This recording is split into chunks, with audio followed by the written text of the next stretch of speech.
like to begin by thanking Andy and Giles for the invitation to speak today. As Giles has said, that I work primarily on medieval cities. I've been in Durham now for 16 years, and this is the first time I've actually ever been to Blackfriars, which is just appalling, isn't it?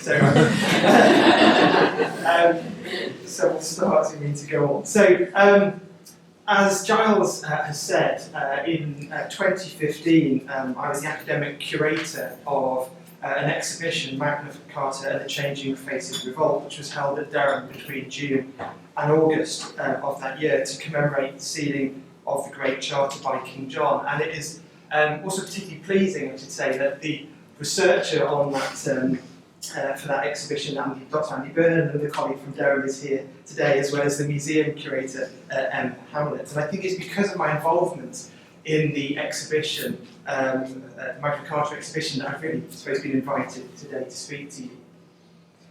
In 2015, it was almost impossible to avoid the nationwide events that marked the 800th anniversary of the Great Charter, Magna Carta.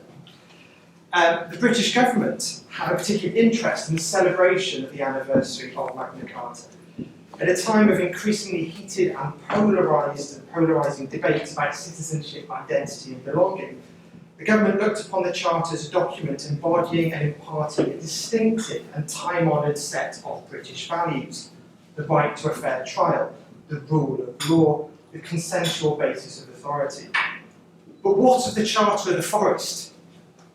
Back in June 2015, the Liberal Democrat peer Baroness Miller asked Her Majesty's government, and I quote, whether they will mark the 800th anniversary in 2017 of the granting of the Charter of the Forest in a similar way to that in which Magna Carta is being marked this year. No. Lord Fawkes answered on behalf of the government, and the response is worth quoting in full. The Charter of the Forest was an important document in its own right when it was issued by Henry III in 1270, at the same time as the reissue of Magna Carta. The Charter re-established rights of access to the forest for free men that had been eroded over the time. However, although the provisions of the Charter of the Forest remained in force for a number of centuries, it has not enjoyed the same lasting and worldwide recognition as Magna Carta, which has had an enduring significance on the development of the concept of the rule of law. Consequently, while the government is actively supporting the celebration of the 800th anniversary of Magna Carta, it has no plans to mark and celebrate the 800th anniversary of the Charter of the Forest. This political indifference has, I think, been matched by scholarly neglect, and it's very common for historians to say that their subject has been strangely neglected. And in fact, pretty much everything that you ever read by a professional historian will start with words to that effect. And those of you who've read Lucky Jim will remember there's a similar line there in Kingsley Amis, it's a wonderful book. So, and the question I suppose that you need to then ask is, well, if there has been neglect, why has there been neglect? Sometimes things are neglected for good reason, because they're not as important as historians sometimes claim. In contrast to the hundreds of books and articles on Magna Carta, there is not, to my knowledge, one book or article devoted to the Charter of the Forest itself, to its contents, its meaning, its history. And I've discovered this almost to my cost over the past couple of weeks as I've been trying to research this paper. It has been tempting, I think, to see the Charter of the Forest simply as an appendage to Magna Carta, as a kind of afterthought. Historians often note that from 1217, reissues of Magna Carta were accompanied by the Forest Charter. There's also the question of length, where the 1215 Magna Carta consists of 63 separate clauses. As you can see from the translation of the Forest Charter in front of you, the Forest Charter comprises only 17, so it's much shorter, maybe less substantial. Finally, while Magna Carta contains some memorable lines or clauses and statements of principle, Clause 40 of 1215 Magna Carta says, to no one will we sell, to no one will we deny or delay right or justice. The Forest Charter is specific, it's practical, and it's also bureaucratic. So for all sorts of reasons, I think, scholars have not paid as much attention to it as perhaps they've paid to Magna Carta. I should also say, and you'll see this yourselves when you just look at the translation, that the language is kind of archaic. My copy, which is here, is covered in annotations because I was sort of using my dictionary to find out the meaning of several of these forestry terms. In the absence of serious historical scholarship, several claims have been made about the Charter of the Forest. People have said that it established the basic right of food. Others have said that it was an early statement of environmental rights. Most of all, its populist credentials have been asserted. It gave rights, some commentators have argued, it gave rights to the common man. In contrast to Magna Carta, which is really about the barons' grievances with the king, King John, the tyrannical ruler, the Charter of the Forest, it has been argued, expressed the concerns of ordinary people, a kind of people's charter, if you will. The aims of my talk today are twofold. First, I'm going to present a documentary history of the Forest Charter, a history of the Charter itself. What does it say? Why was it written? What were its effects? How have its clauses, which are before you, how have they been interpreted and reinterpreted over time? In the second part of the paper, I want to move beyond the Charter to think more broadly about the ways in which rights of common have been regulated, and about the persistent conflict that the exercise of common rights has provoked over time. James Holt, whose book on Magna Carta is still the classic study of the Great Charter, wrote, "The history of Magna Carta is the history not only of a document, but also of an argument. The history of that argument, according to Holt, was a history about the extent to which authority should be subject to law." What I'm going to try to do in my paper today is to suggest that the history of the Forest Charter is a history also not only of a document, but of an argument. That argument is about the status and about the significance of the commons, specifically about who could claim rights of common, about what they could claim, and about the basis on which they could claim them. In making claims and defending and asserting rights of access to and use of land and natural resources, individuals and groups learn to become citizens. So ultimately what I want to suggest is that land was and it remains the crucible of citizenship, ideas of citizenship. The Charter of the Forest was issued on the 6th of November 1217. Although it was made in the name of the king, Henry III, the king was only 10 years old at the time and had no authority of his own. So the Charter, which as I said before you, was sealed by William Marshall, the Earl of Pembroke and the King's Guardian, and by a representative of the Pope. The Charter contains 17 clauses. There are four main themes, I think, in the document. First, the Charter tried to reduce the geographical bounds of the Royal Forest. These are clauses 1 and 3. On the one hand, the forests created by Henry II outside his own land, what's described as the royal domain, were to be disafforested, which is to say, freed from the operation of forest law after scrutiny of their boundaries. On the other hand, the land made forest by Henry's successors, his sons Richard I and King John, was to be immediately disafforested. So immediately you've got this term disafforestation, which I'll come on to in a moment, a technical term. Secondly, the Charter contained provisions for the application and administration of the forest law. Clause 15 granted a general pardon for those who had committed offences against the forest law, going all the way back to the reign of Henry II in the second half of the 12th century. Clause 10 offered leniency, not clemency. Instead of mutilation, blinding or castration, or even execution for forest offences, and these were seen typically in terms of hunting and poaching of venison. Venison here is a term encompassing all the beasts of the forest, from deer, boar, hare, rabbit, or other game animal. Instead of mutilation or execution, those convicted of forest offences were now to pay a fine or suffer a year and a day's imprisonment. Clause 2 freed people living outside the boundaries of the forest from appearing before the royal justices of the forest. At the same time, new regulations were set out governing the conduct and the conduct of forest officials and the frequency of judicial inquests. Clauses 5, 6, 7, 8, 14 and 16.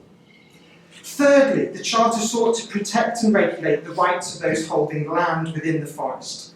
These individuals are described as archbishops, bishops, abbots, priors, earls, barons, knights and freeholders. They were pardoned for their previous encroachments on the royal forest, what are described as assarts or assarts of the waste, cultivation of wasteland. That's clause 4. These men also had rights in their private woods in the forest.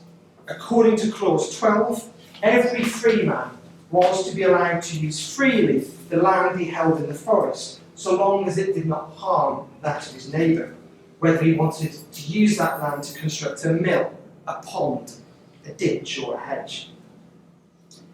Fourthly and finally, and viewed as a whole, the Forest Charter made the law in the area of the royal forest no longer the exercise of the arbitrary will of the king.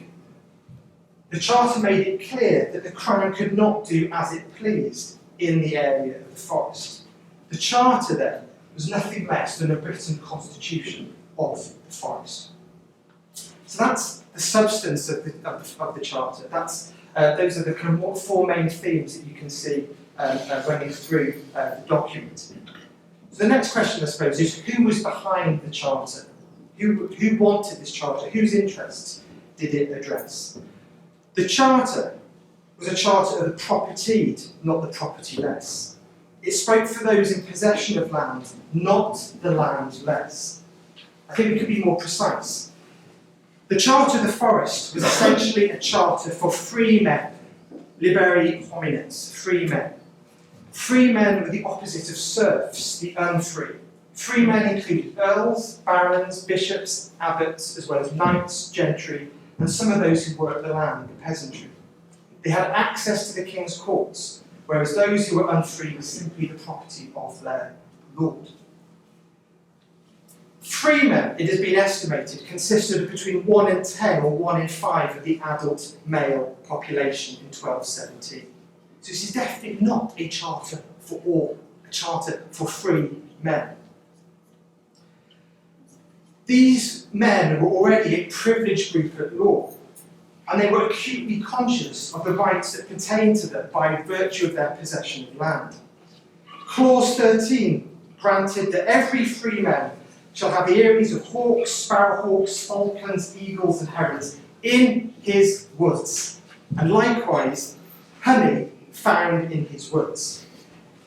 Over 100 years later, in 1335, the Forest Court at Pickering in the North Riding of Yorkshire indicted a local man by the name of Gilbert Ayton for removing a gallon of honey and 2 pounds of wax from several old tree trunks.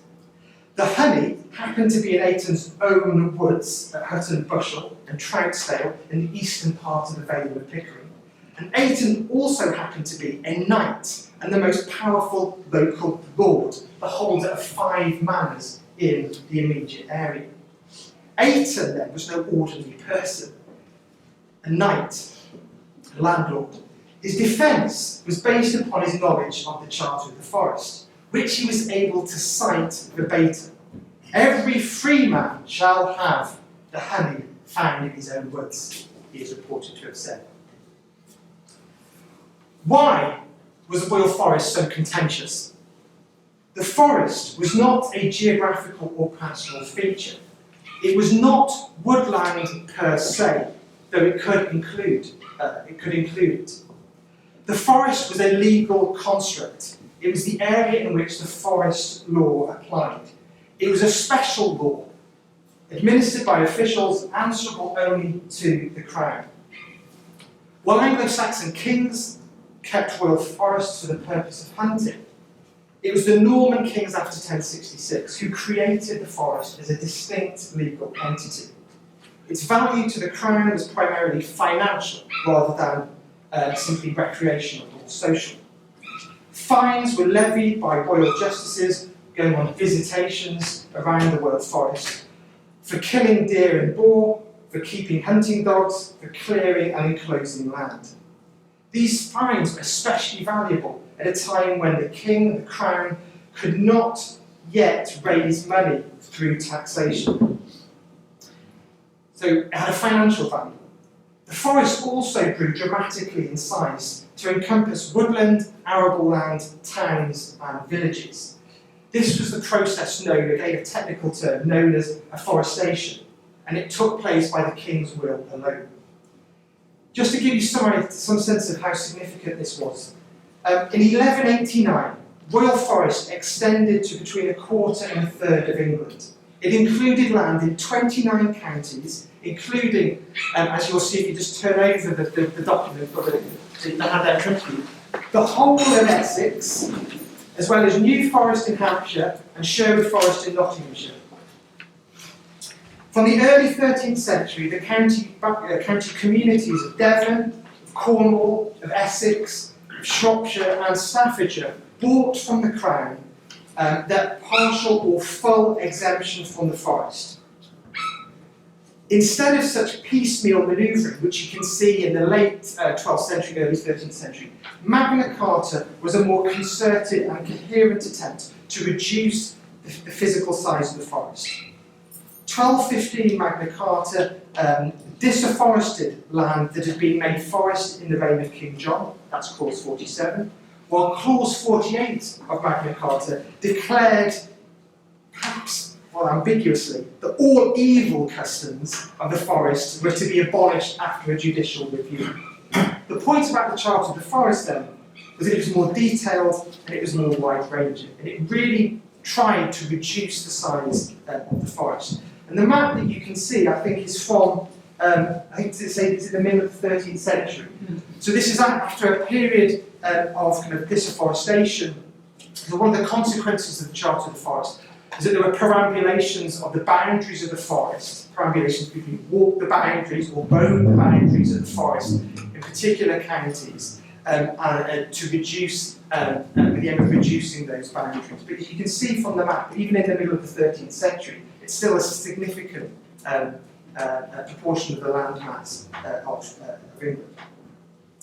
The status of the forest was thus the burning issue of the day in early 13th century England. It united barons, knights, gentry, and other freemen in the localities. It was regarded, the status of the forest, it was regarded as so controversial that when Henry III's government reissued Magna Carta in 1217, the Crown produced a separate charter to address the complaints about the forest. The two charters, the 1217 issue of Magna Carta and the Charter of the Forest, were almost certainly sealed on the same day. And that coincidence, that timing, points to another aspect of the Forest Charter, its symbiotic relationship with Magna Carta. In fact, it was the Charter of the Forest that made Magna Carta what it was and what it became. What do I mean by that? First, the name. Magna Carta was originally known as the Charter of Liberties and was first called Magna Carta, the Great Charter, in 1218 to distinguish it from the Charter of the Forest, which was the smaller of the two documents. So Magna Carta is the Great Charter because it's bigger than the Charter of the Forest. Secondly, public and political debate about the Royal Forest did not abate, did not reduce after 1217. It intensified.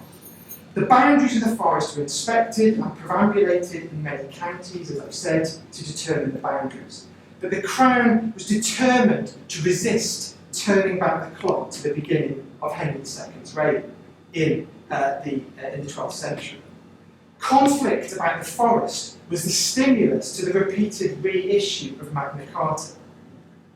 The two documents, when they were issued, were always issued together. That process then went hand one document was issued at the same time as the other. Magna Carta was the solution to the political disputes of the 13th century that debate about the forest had unleashed. In 1297, at the height of a major crisis, Edward I, the King of England, saw it expedient to confirm the two charters, which were copied onto the statute roll to last in perpetuity.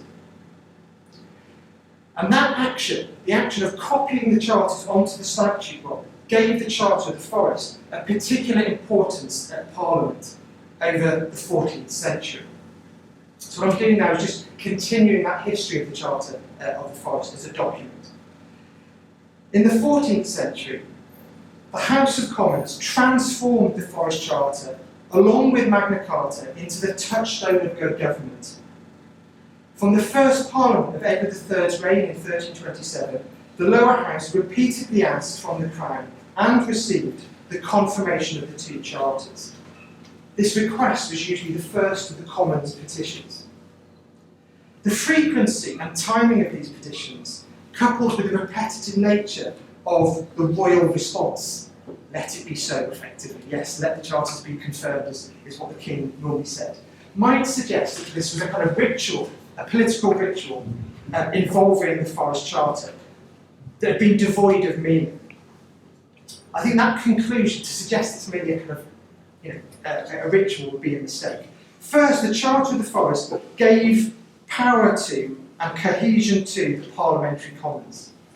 The confirmation of the Forest Charter allowed the Commons in Parliament to assert the sanctity of the statute roll and the primacy of Parliament. In their habitual request that the Charter of the Forest and Magna Carta be upheld at all points, the Commons in Parliament reviewed that changes to these statutes could only be made at Parliament. In 1386, MPs asked that Magna Carta and the Charter of the Forest be maintained, and I quote, and that nothing be done to the contrary by any mandate or ordinance made or to be made, nor the same statutes nor ordinances repealed, unless by Parliament. It's that last bit that's the most important. Secondly, the attachment to the Charter of the Forest among the political classes was a consequence of an aspect of the Charter of the Forest that sometimes I think strangely neglected. Sorry. And that is that the Charter of the Forest did not simply regulate access to land or the use of land. It actually tried to delineate space. It was concerned with boundaries which were both physical and juridical. It made tangible, calculable, and visual the limits that might be placed upon royal authority. So what I've done there in the first part of my paper, first part of my talk, is to give you a kind of history of the document, a history of the uses to which that charter was put at different points in English history. What I've tried to show is that local struggles, whether in Essex or other parts of the kingdom, fed into and drew on debates in Parliament between the 13th and 17th centuries. We have seen also that the Charter of the Forest was a living document, open to multiple interpretations. Finally, what I hope that I've shown is that while the Forest Charter was important in its own right, debate about the forest continued to breathe life into Magna Carta. Without the Charter of the Forest, we might not remember the Great Charter today. So that's the first part of the debate. So, what has any of this got to do with common rights? Which is obviously the title of my paper, Common Rights and Natural Resources. And various claims have been made about the significance of the Charter of the Forest in the history of common rights. According to one interpretation, the Charter established a basic right to use public lands and resources, and it established the concept of the commons. In another reading, it has been suggested that the Charter of the Forest was a clarion, this is a quotation, a clarion call for preservation of the commons. Given these sorts of claims, it is perhaps no wonder that in 2015, the Commoners Association of the Forest of Dean in Gloucestershire, one of many such commoners associations in England, which include the Freemen of Newcastle upon Tyne, it might be added, felt justified in defending their practice of grazing sheep in the Forest of Dean against the wishes of the Forestry Commission and the plans of the Forest of Dean District Council, on the grounds that it was, and I quote, a right derived from the Charter of the Forest. The chairman of the Forest of Dean Commoners Association even had a translation of the Forest Charter at hand to support his claim. And I have a photograph, not my own photograph, but there's a photograph in the local kind of gazette in the Forest of Dean showing, I've forgotten his name, anyway, showing the leader of this association with his Charter of the Forest. What is interesting is that the Forestry Commission did not dispute the tradition of grazing in the forest, but it argued instead that the commoners, and I quote, have never had a right to graze sheep on the forest. They do so under sufferance. Now we may think that that conflict is kind of semantic. It is of course legal. But more than anything, this local case from 2015, and I think it's rumbled on into 2016 as well, alerts us to the enduring problem of the commons. On what basis were commoning rights claimed and enacted? Commoning was and is both a series of entitlements and a set of practices. It is an activity that requires labour and that has an essentially productive meaning and value. Land is worked for material ends, for sustenance and for subsistence. We can define by type the principal rights of commons. So I'm just going to run through the main types of rights here. There's pasture. The right to graze animals such as horses, cattle, sheep and goats permanently on woodland, waste and meadow, as well as at certain times of the year on the fallow of open fields. There is also pannage, the right to feed and fatten pigs on fallen acorns and beech mast, the nuts of the beech tree. There's also something known as estivers, the collective name for wood gathering, where the timber for building, wood for fencing, or small wood for fuel. There's also turbery, the right to cut turf or peat for fuel, or piscries, fishing rights in ponds or streams, or what's known as common in the soil, the right to take sand, gravel, clay, stone, or minerals from the earth. This exactitude, this kind of precision is, however, misleading. As my colleague Andy Wood has written in his wonderful book, The Memory of the People, entitlements and rights of use were often imprecise. Lying on the margins of the written record, they varied over time and space and emerged from the scruffy overlap of everyday habit and long usage. These rights might also include the gathering of gorse for fuel, the collection of nuts and berries, mushrooms, herbs for food, the right to glean, to collect ears of corn after the reapers had left the fields. What we can say, I think, definitively is that common rights were and are rights of access to and use of another's land. To put it another way, what distinguishes common from other land is the existence of rights of common held by individuals or groups other than the owner. So let's return to the Forest Charter. It was, I have argued, a charter that gave landowners rights over their own land within the area of the Royal Forest. Rights to collect, to clear and enclose woodland, to hunt, to build ponds, to erect, to build mills, etc. In another sense, its main purpose was to limit the king's rights in the forest, not to safeguard or even advance the rights of others. Nevertheless, the Charter did contain clauses relating to commoning, and these deserve comment, I think, because they tell us something about the place of the Charter of the Forest in the history of common rights. First, and this is sometimes forgotten in contemporary discussion about common rights, access to commons did not belong to all. It was an entitlement, available only to a particular group. According to the Charter, it was a category of free men that was allowed to enjoy the right of pannage freely and without impediment. The free man was able to keep pigs in his own woods or anywhere else he wishes, in other words, in other people's land. Secondly, the claim to common right was based upon custom. which by its nature was derived from practice rather than inscribed in the written record.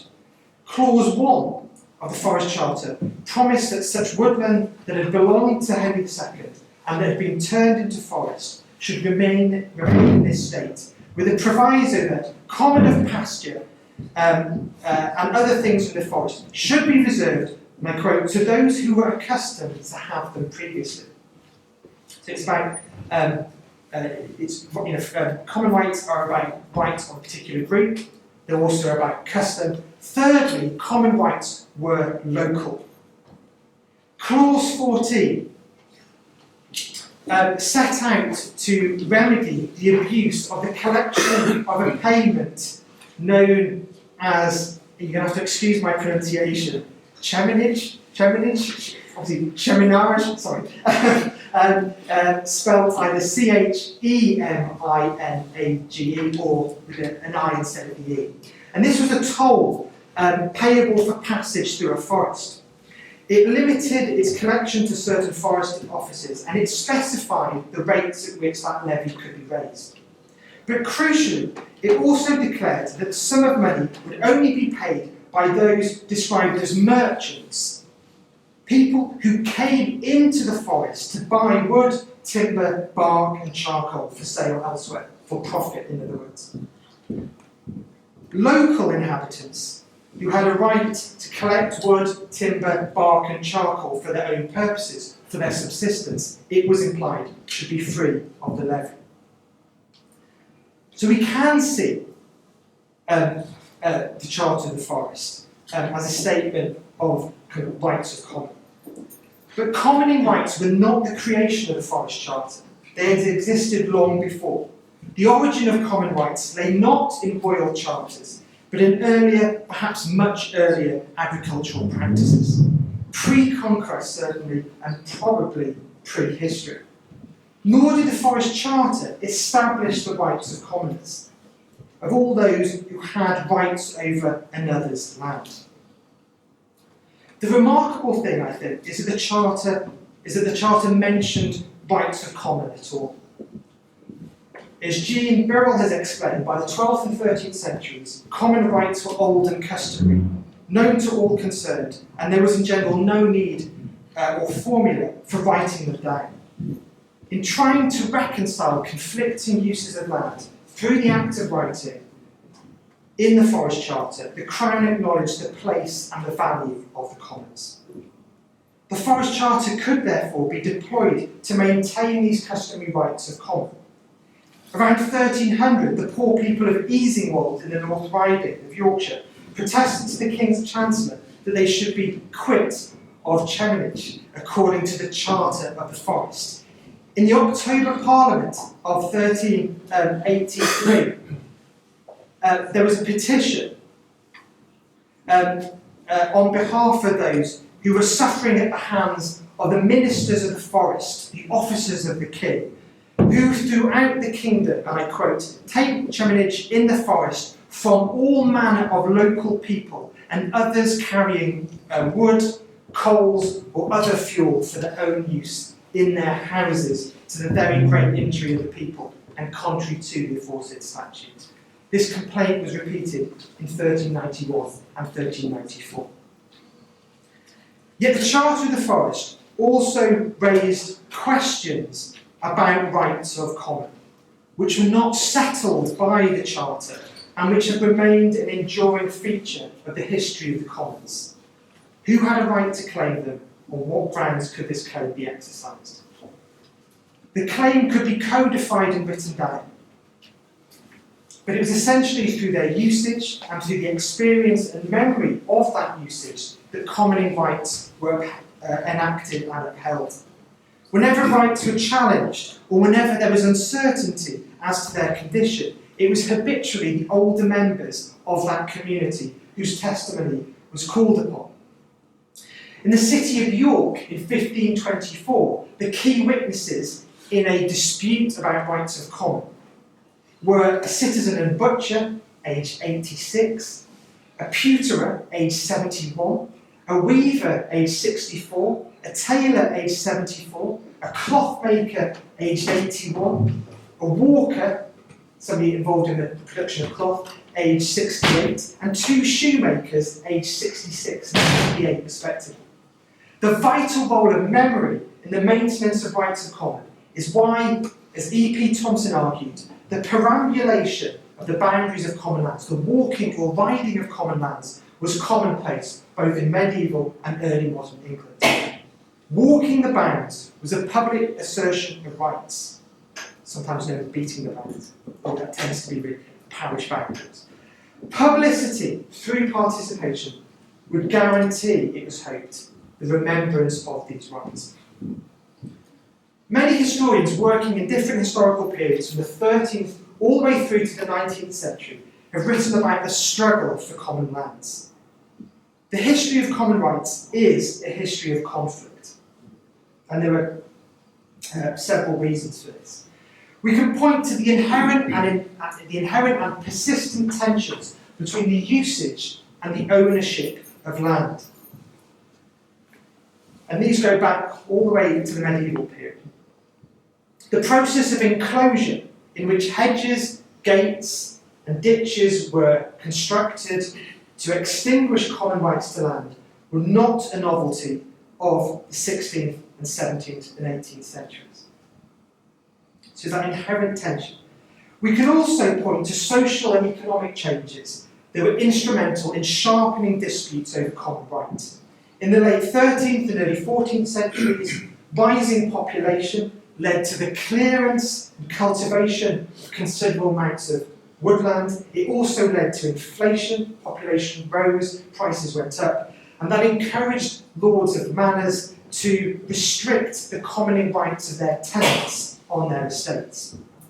In the 16th and 17th centuries, it was demographic pressure and the threat of inflation once again, which in a process of local piecemeal enclosure made landlords take in land in order to make it profitable all year round, and intensified conflict over customary rights.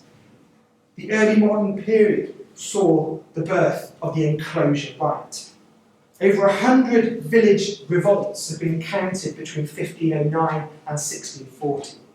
The 18th and 19th centuries, characterised again by population expansion, were an age of parliamentary enclosure, when some 5,000 Acts of Parliament replaced open fields, common meadows and common pastures, subject to common rights, with enclosed fields over which the owner or tenant had exclusive rights.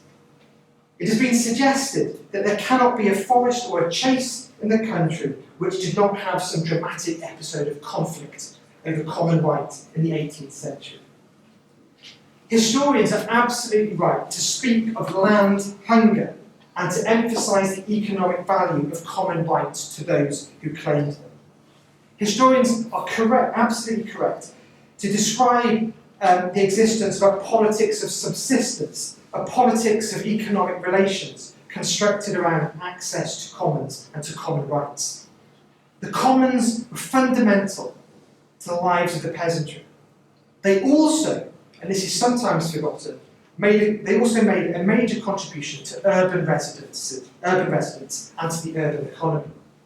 Urban residents from the Middle Ages through to the 19th century continued to have a stake in agriculture.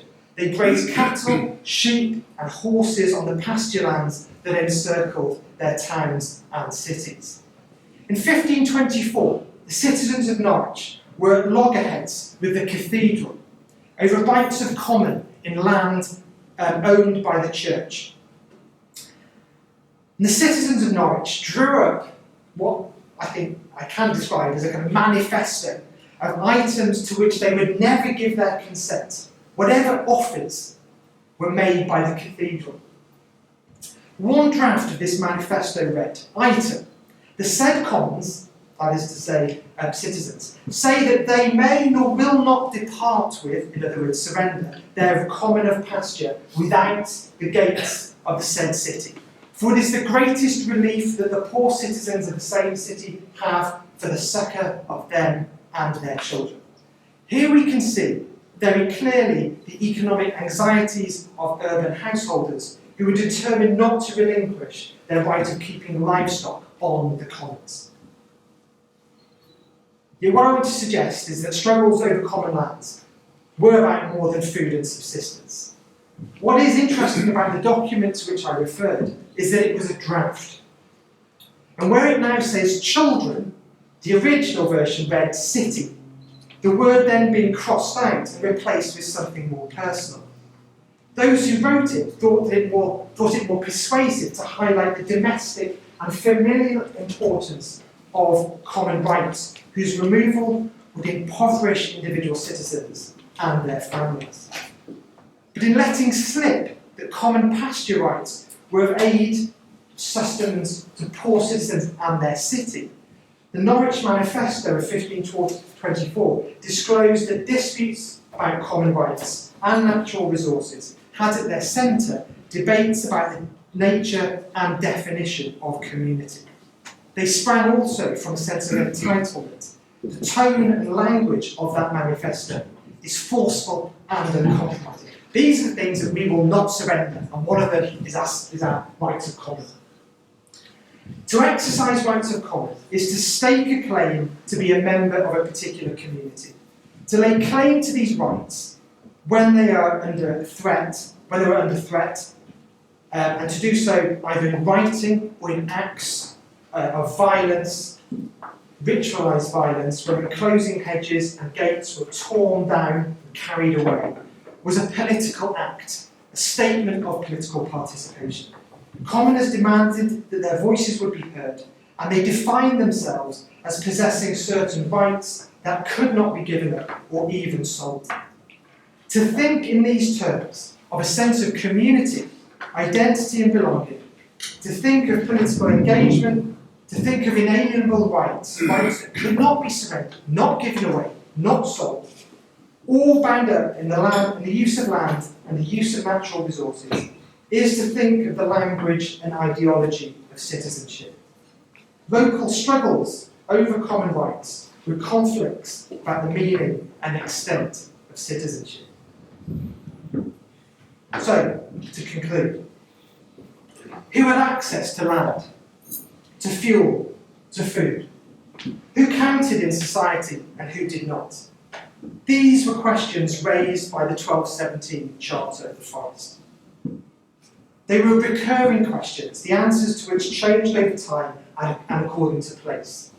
Social and economic pressures forced local people, both rulers and ruled, tenants and landlords, to make sometimes uncomfortable choices. The bonds of community were tested. Rules for stinting the commons, which appear with increasing regularity from the 16th century, stipulated how many animals could be placed on the commons and by whom. Did customary rights, did rights of common pertain to all local inhabitants, including the poor and the landless, or only to those with property, to householders, even to certain types of people, honest commoners, good folk, owning particular kinds of tenant? These are questions that are as vital now, I think, as in the past. Thank you.